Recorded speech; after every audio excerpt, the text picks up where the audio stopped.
जय माँ शैलपुत्री। आज हम माता के प्रथम रूप की कथा का श्रवण करेंगे।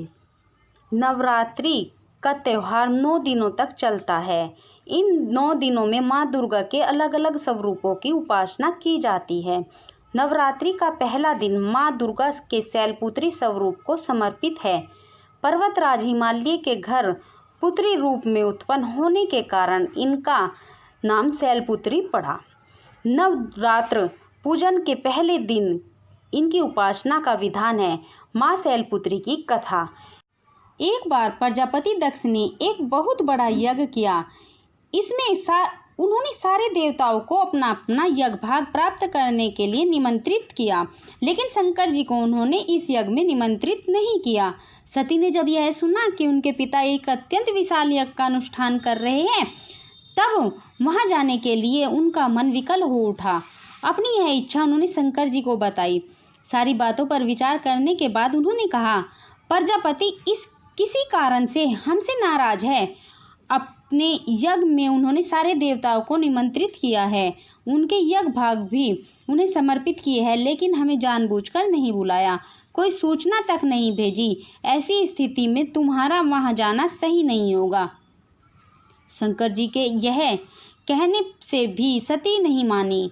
उनका प्रबल आग्रह देखकर भगवान शंकर ने उन्हें वहां जाने की अनुमति दे दी। सती ने पिता के घर पहुंचकर देखा कि कोई भी उनसे आदर और प्रेम के साथ बातचीत नहीं कर रहा है। केवल उनकी माता ने स्नेह से उन्हें गले लगाया। बहनों की बातों में व्यंग और उपहास के भाव भरे थे। परिजनों के इस व्यवहार से उनके मन को बहुत दुख पहुंचा।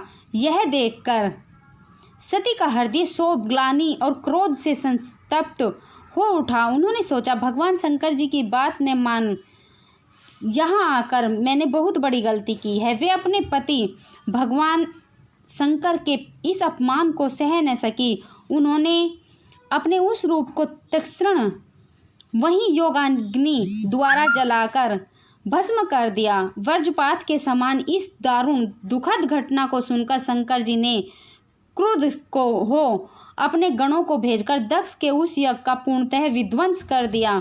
सती ने योगाग्नि द्वारा अपने शरीर को भस्म कर अगले जन्म में शैलराज हिमालय की पुत्री के रूप में जन्म लिया। इस बार वे शैलपुत्री नाम से विख्यात हुई। तो भक्तों, ये थी हमारी आज की माता शैलपुत्री की कथा। आपको ये कैसी लगी, इसका अनुसरण जरूर करें। जोर से बोलो, जय माता दी।